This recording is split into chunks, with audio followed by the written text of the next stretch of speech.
आज इस वीडियो में हम एनसीईआरटी क्लास 10th मैथ का सवाल करेंगे जो परीक्षा में पूछा जाता है।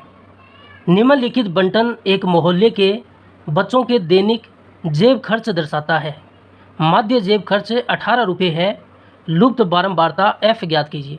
हमें जेब खर्च का माध्य 18 रुपये दिया हुआ है और हमें जो एक बारंबारता f का मान हमें नहीं दिया गया है उसे बारंबारता f का मान ज्ञात करना है।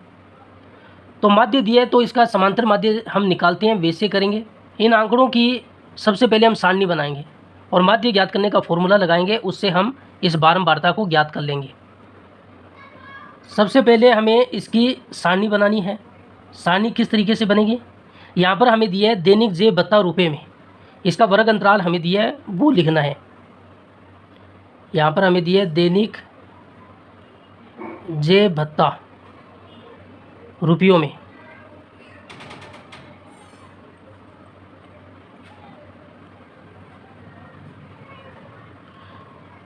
ग्यारह से 13 रुपये, फिर 13 से 15 रुपये, फिर 15 से 17 रुपये, फिर 17 से 19 रुपये, फिर दिया है 19 से 21 रुपये, फिर हमें दिया है 21 से 23 रुपये और 23 से 25 रुपये, और यहाँ पर हमें करना है इसका योग।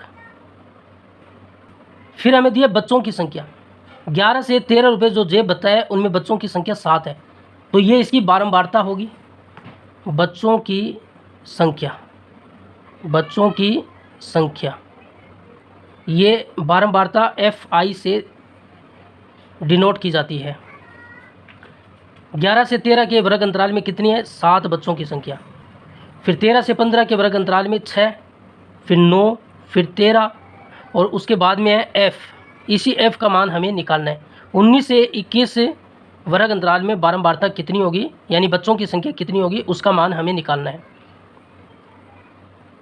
फिर हमें दिया है 5, फिर 4, ये मान हमें इसमें दिए गए हैं। उसके बाद में हम क्या निकालेंगे? वर्ग चिन्ह XI का मान निकालेंगे। XI का मान कैसे निकाला जाता है? जो ये वर्ग अंतराल आपको दिया है इसकी निचली वर्ग सीमा और ऊपरी वर्ग सीमा को जोड़कर 2 का भाग देना है, यानी इन दोनों को जोड़कर 2 का भाग देना है। 11 में 13 जोड़ेंगे 24, 24 में 2 का भाग देंगे तो 12 आएगा। 13 में 15 जोड़ेंगे तो 28, 28 में 2 का भाग देंगे तो 14 आएगा। 15 और 17 32, 32 में 2 का भाग देंगे 16, 17 और 19 36, 36 में 2 का भाग देंगे तो 18 आएगा। 19 और 21 40, 40 में 2 का भाग देंगे तो 20 आएगा। 21 और 23 को हम जोड़ेंगे तो ये 44 होगा और 44 में 2 का भाग देंगे तो 22 आएगा। और 23 और 25 को हम जोड़ेंगे तो 48 होगा, 48 में 2 का भाग देंगे तो 24 आएगा। इस तरीके से XI का मान निकाला जाता है। हम इस सवाल को कल्पित माध्य विधि से करेंगे तो हमें निकालना होगा DI का मान। DI क्या होता है? XI माइनस A होता है। DI बराबर XI के मान तो ये है, हमें A का मान निकालना है। ये A क्या होता है? कल्पित माध्य होता है। इसी XI में से एक मान हमें कल्पित माध्य लेना है, तो हम बीच वाला मान ले लेते हैं। इसमें से बीच में कौन है? 18 है, तो इसको A मान लेते हैं। तो XI माइनस 18, A का मान हमें XI से लेना होता है और हम बीच वाला लेते हैं, तो बीच में 18 है तो A हमने 18 ले लिया। तो यहाँ पर A का मान 18 रख दिया। XI में से 18 घटाना है, प्लस का 12 और माइनस का 18 तो माइनस का 6, प्लस का 14 माइनस का 18 तो माइनस का 4, प्लस का 16 और माइनस का 18 तो माइनस का 2। 18 में से 18 घटाएंगे 0, 20 में से 18 घटाएंगे प्लस का 20 माइनस का 18 2 आएगा। 22 में 18 घटाएंगे 4 आएगा। 24 में 18 घटाएंगे तो 6 आएगा। अब हमें निकालना है FI गुणा DI। FI का DI के साथ गुणा करना है। ये FI है और ये DI है, इनका गुणा करना है। 7 का 6 से गुणा करेंगे 42, माइनस तो माइनस 42 होगा। 6 का 4 के साथ करेंगे 24, माइनस का 24 होगा। 9 का माइनस 2 से करेंगे माइनस का 18 होगा। 13 का 0 से करेंगे तो 0 आएगा। F का 2 के साथ करेंगे तो 2F होगा। 5 का 4 से करेंगे 20 होगा और 4 का 6 से करेंगे तो 24 होगा।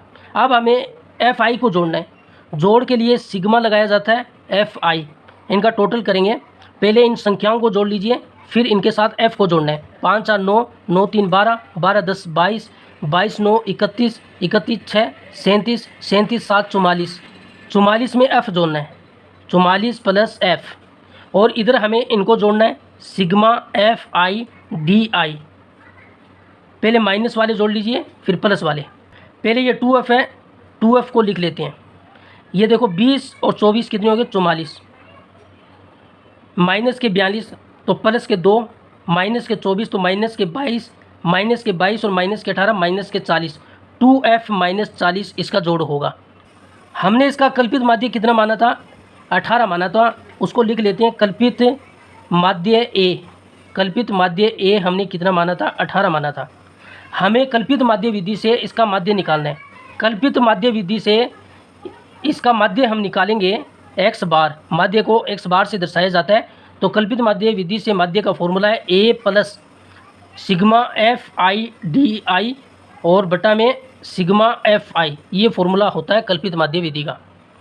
अब हमें इसमें मान रखने हैं, a का मान कितना है 18 है, plus sigma F I D I का मान कितना है 2f माइनस 40, 2f माइनस 40 और नीचे सिग्मा एफ आई का मान कितना है 44 प्लस एफ, 44 प्लस एफ। और माध्य हमें पहले दिया ही है, कितना दिया है माध्य पहले हमें, ऊपर माध्य जेब खर्च हमें 18 रुपये दिया था, तो हम माध्य की जगह 18 रुपये रख देंगे। ये 18 प्लस का इधर आएगा तो इसके साथ माइनस का होगा, बराबर 2f माइनस 40 बटे 44 प्लस एफ। 18 से 18 कटेगा तो यहाँ पर रहेगा 0 बराबर 2f माइनस 40 बटे 44 प्लस एफ। ये उधर जाएगा तो इसके साथ गुणा होगा, तो 0 के साथ गुणा करेंगे तो ये 0 हो जाएगा। तो यहाँ से आएगा 2f माइनस 40 बराबर 0, 2f बराबर 40 आएगा। ये माइनस 40 उधर जाएगा तो प्लस का 40 होगा। हमें निकालना था f का मान, ये 2 गुणा में उधर जाएगा तो इसके भाग में चला जाएगा, 40 में 2 का भाग देंगे तो 20 आएगा। तो लुप्त बारंबारता f का मान 20 होगा।